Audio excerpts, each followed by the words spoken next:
गुज़िश्ता कई हफ़्तों से मेरी जो भी वीडियो अपलोड हो रही है वो एसआईआर के ताल्लुक से ही अपलोड हो रही है।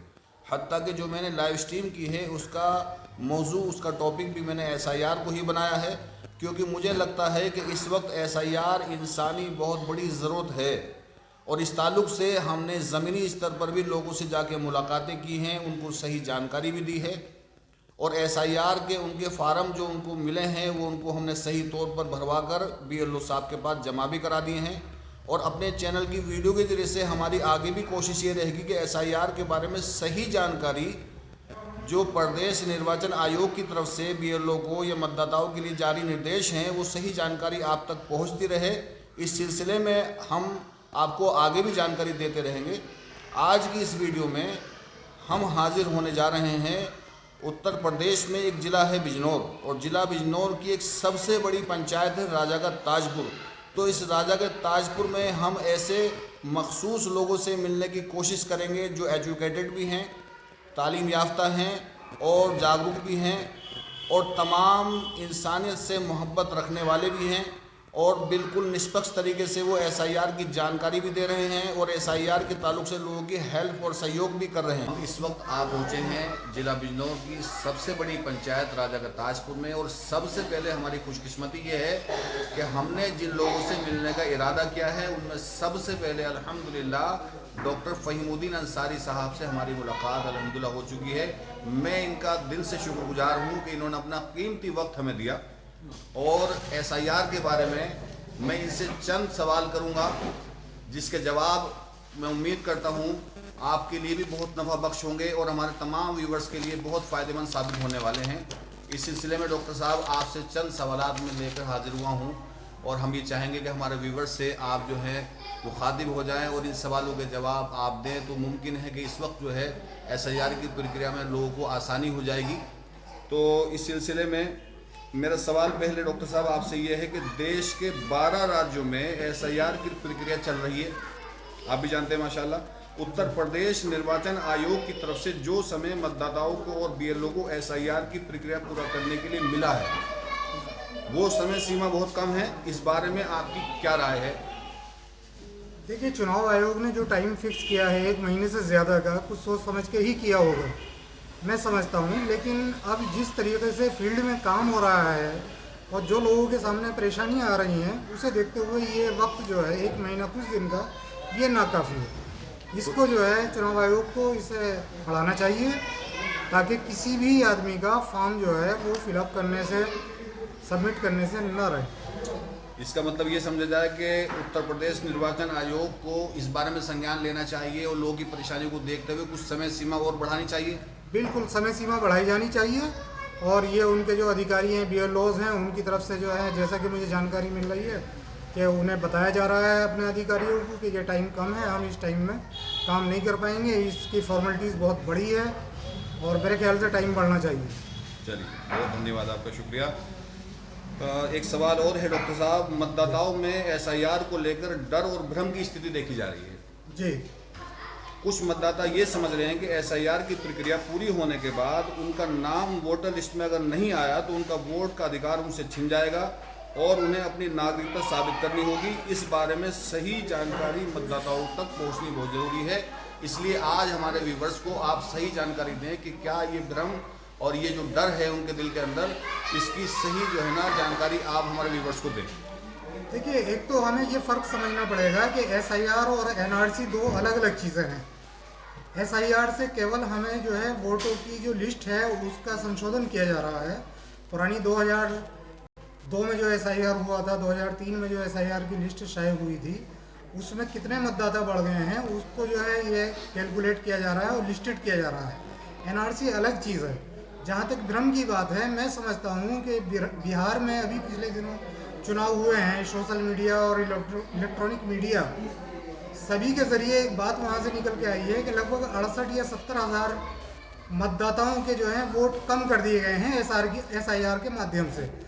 तो यूपी में उसके जस्ट बाद, इलेक्शन के जस्ट बाद ये एसआईआर की प्रक्रिया शुरू हो गई है। तो इस वजह से लोगों में भ्रम बना हुआ है कि कहीं हमारा वोट न कट जाए और हमें इसके बाद में फिर जो एनआरसी की प्रक्रिया है, कहीं ये कागज़ हमारे एनआरसी में भी काम ना आए। इस वजह से डरे हुए हैं लोग बाकी डरने की कोई ऐसी बात नहीं है। एनआरसी अलग चीज़ है और एसआईआर अलग चीज़ है। ये डॉक्टर साहब शुक्रिया आपका, आपने जो, लेकिन मेरा सवाल जो था उसको एक बार और रिपीट करता हूँ मैं, व्यूवर्स के लिए भी और आपके लिए भी, ताकि आप उसको अच्छी तरह से और डिफाइन कर सकें। वो ये है कि इसमें एनआरसी वाला सवाल नहीं है ये, इसमें सवाल ये है, लोगों के दिल में एक डर ये है, भ्रम ये है कि जो ये प्रक्रिया एसआईआर की चल रही है, ये प्रक्रिया कंप्लीट होगी 4 दिसंबर तक। 4 दिसंबर के बाद जो लिस्ट आनी है मतदाताओं की, तो उस लिस्ट में अगर किसी कारणवश किसी का नाम अगर नहीं आ पाया, तो लोगों के दिल में एक डर ये है कि हमारा लिस्ट में नाम नहीं आया तो हमसे वोट का अधिकार छिन जाएगा, या हमें अपनी नागरिकता साबित करने के लिए अगला प्रोसेस करना होगा। इस बारे में आप कुछ कहना चाहेंगे? सही जानकारी। देखिए, जो फॉर्म 2025 की लिस्ट के हिसाब से यहाँ पर अवेलेबल हैं, वो फॉर्म भर के देना ज़रूरी है। आप उसमें कंपलसरी डिटेल्स है, मैंडेटरी है, वो भर के दीजिए। अगर आपने वो फॉर्म जो 2025 की लिस्ट के अनुसार बीएलओ उपलब्ध करा रहे हैं, अगर आपने वो फॉर्म भर के नहीं दिया तो आपसे वोट देने का अधिकार छिन जाएगा, आपका नाम लिस्ट से निकल जाएगा। ये अलग चीज़ हो गई, लेकिन इसका नागरिकता से कोई ताल्लुक नहीं है। अच्छा, चलिए एक सवाल और है डॉक्टर साहब, आपकी थोड़ी माजरत चाहता हूँ, आपने बड़ा कीमती वक्त दिया है, तो मैं चाहता हूँ कि ये आपका कीमती वक्त हमारे व्यूवर्स के लिए जो है बहुत फ़ायदेमंद साबित हो सकता है। नहीं मुस्तकीम भाई, ऐसा नहीं है। मुझसे ज़्यादा कीमती वक्त आपका है। आप कौम के लिए, समाज के लिए अपना कीमती वक्त लगा कर यहाँ तक आए हैं, और मैं आपकी बहुत सारी वीडियोस देखता रहता हूँ। माशाल्लाह आप बहुत उम्दा तरीके से जो है कौम की, समाज की खिदमत कर रहे हैं और लोगों तक अपनी बात पहुँचा रहे हैं। जी बहुत शुक्रिया, बहुत शुक्रिया। तो डॉक्टर साहब एक सवाल ये भी है, लोगों से हमारी चूँकि डोर टू डोर मुलाकात भी हमने की है और उनके फॉर्म वगैरह भी हमने भरवाए हैं, और बहुत सारी जो भी खिदमत एसआईआर के ताल्लुक से, जानकारी के ताल्लुक से, या उनको बीएलओ से मिलवाने के ताल्लुक से, या बीएलओ से उनको जो है संतुष्ट कराने के ताल्लुक से हमने बहुत सारी खिदमत अंजाम दी हैं और दे रहे हैं अल्हम्दुलिल्लाह। एक सवाल ये भी है, कई लोगों से हमारी बातचीत हुई, हमने उनको सही जानकारी दी भी, लेकिन फिर भी एक सवाल हम स्क्रीन के माध्यम से, इस चैनल के माध्यम से आपकी ज़बानी हम जो है अपने व्यूवर्स तक पहुँचाना चाहते हैं। वो ये है कि क्या एसआईआर एनआरसी की ही दूसरी छुपी हुई शक्ल है? नहीं, एसआईआर और एनआरसी दोनों अलग अलग चीज़ें। चलिए शुक्रिया। एक सवाल और है डॉक्टर साहब के 2003 की वोटर लिस्ट में अगर किसी भी संबंधी का नाम अगर नहीं है, जो संबंधी का कॉलम है ना डॉक्टर साहब, अगर 2003 की वोटर लिस्ट में किसी भी संबंधी का नाम अगर नहीं है, मसलन जो उसमें गाइडलाइन है कि माता पिता या दादा दादी या नाना नानी, तो ये 6 रिश्तों को संबंधी करार दिया है निर्वाचन आयोग ने। तो अगर सपोज करो कि 2003 की लिस्ट में कोई शख्स ऐसा है कि उसमें उनके माता पिता का नाम भी नहीं है, उनके दादा दादी का नाम भी नहीं है, उनके नाना नानी का नाम भी नहीं है, तो वो मतदाता एसआईआर की प्रक्रिया किस तरह पूरी करे? देखिए, एसआईआर की प्रक्रिया में सबसे पहले तो हमें फॉर्म मिल रहा है, जो गणना फॉर्म है वो दिया जा रहा है। जिस आदमी का गणना फॉर्म आया है उसमें कुछ डिटेल्स मैंडेटरी हैं, जैसे उसमें मोबाइल नंबर भरा जाना ज़रूरी है, माता और पिता का नाम भरा जाना ज़रूरी है। आप सिर्फ इतनी डिटेल भरने के बाद और उस पर अपने साइन कर दीजिए या अंगूठा लगा दीजिए, जो अंगूठा लगाना जानते हैं, आप उसको सबमिट कर दीजिएगा।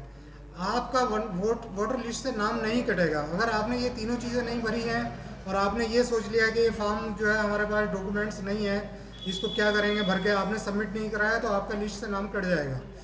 तो ऐसे लोग जिनका दादा दादी, माता पिता या नाना नानी की लिस्ट अवेलेबल नहीं हो पा रही है या नहीं मिल पा रहा है, वो इस फॉर्म को ज़रूर भरें। उसके बाद में तहसील से या जिला स्तर से नोटिस आएगा, वो आपसे एक प्रूफ का कागज़ मांगेंगे, जैसे मूल निवास प्रमाण पत्र है या परिवार रजिस्टर की नकल है या किसी का हाई स्कूल का सर्टिफिकेट है। ये सब में से पासपोर्ट वगैरह है, 12 ऑप्शन है, उनमें से कोई एक ऑप्शन या 2 ऑप्शन जो नोटिस के माध्यम से हमसे लिया जाएगा, हम वो देकर उस प्रक्रिया को पूरी कर लेंगे। लेकिन फॉर्म का फिलअप करा जाना, इसको सबमिट किया जाना, बीएलओ के पास सबमिट करना, ये बहुत ज़रूरी है।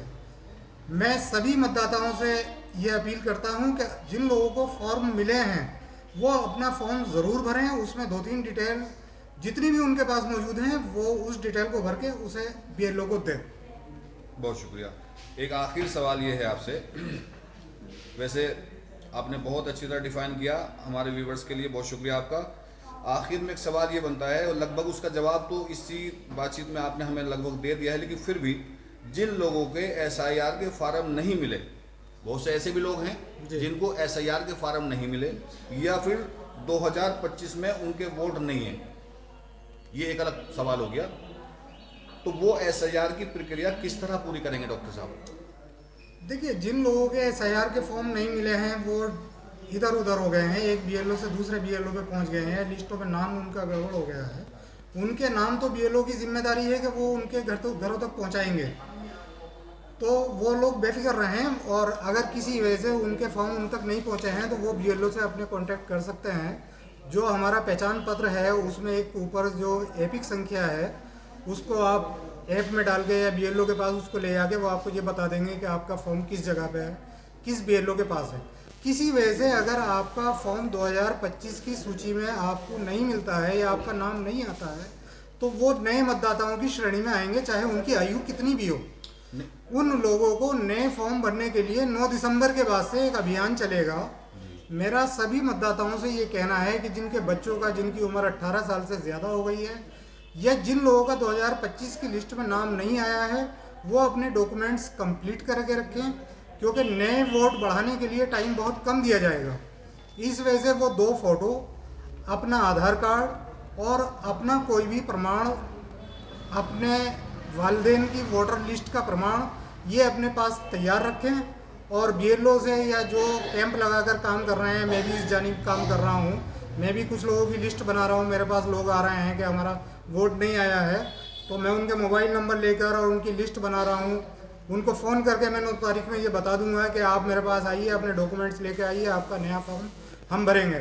तो मैं सभी ऐसे वर्कर्स से जो सोशल वर्कर हैं, आज काम कर रहे हैं, फॉर्म फिलअप कर रहे हैं, गणना पत्र भर रहे हैं या लोगों की लिस्ट निकाल के दे रहे हैं, उनसे मैं एक दरख्वास्त करना चाहता हूँ कि समाज के लिए, नए वोटर्स के लिए आप एक कागज़ और रजिस्टर रखें, और जो लोग अभी हमारे पास आ रहे हैं उनका नाम लिखें, उनका मोबाइल नंबर लिखें, और जैसे ही ये नए वोट बढ़ाने की प्रक्रिया शुरू होगी उन लोगों को कॉल करके बुलाकर उनके फॉर्म वगैरह भरवाएं, जिससे कि वो इसी SIR में 2025 की SIR में उन लोगों का नाम जोड़ दिया जाएगा।